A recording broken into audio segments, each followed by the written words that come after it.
5 things I would never do if I was 35 years old and I felt a little bit financially fucked. The first one's like a little bit corny, but I think it's really important, is I would never think that it was like too late for me to fix stuff. Only 35, bro. When you're 65 years old, you're gonna look back and be like, I was such a baby. I know it's really easy to feel like we're powerless in this world, but like this is one area of your life that you do actually have a little more control. And like just talking yourself out of it and believing that you're just always going to be financially fucked, like that's a surefire way to make sure you never get started or make any changes. So stop doing that to yourself. The second thing that I would do, I would not be comparing myself to other people who I felt like were financially more ahead. Most people have no idea what they're doing with money, despite what it may seem on, like, you know, the socials. You could be comparing yourself to people who are living way outside of their means and are doing all of that through debt. Maybe there is someone in mind who is more financially ahead than you and you are comparing yourself to them, but like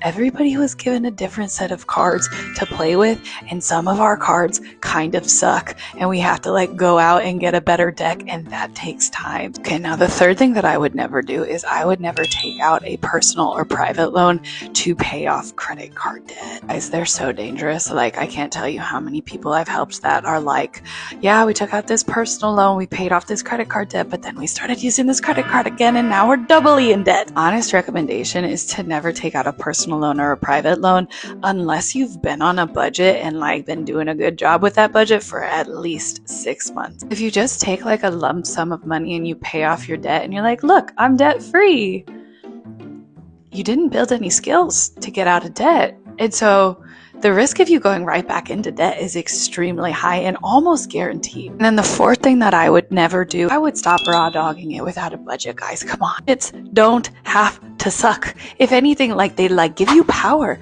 They tell you like, look at what you can do. Here's where you're going. You're gonna fuck it up in the beginning and that's okay. You're learning a new skill. Do you know I have a free template and tutorial for you? If you just comment guide, I'll give it to you. Then the fifth thing that I would never do if I was 35 years old and I felt financially fucked is I would never just trust a financial advisor to do all the investing for me. I want to say right now, it's not that all financial advisors are bad. There are probably some good ones out there, but when you don't know anything about investing, it's so easy for you to get taken advantage of. I've literally had students who found out like their financial advisor literally didn't even invest their money when that was the whole point, or financial advisors who forgot to turn on reinvest dividends. So like they were sitting on like $20,000 plus of cash. Just think it's really, really important that you do a little bit of education, and I promise you it's really not as hard as you think it's gonna be. And I know this stuff can be really overwhelming and confusing, so if you want to come to my free investing class, just comment training. Okay, good job.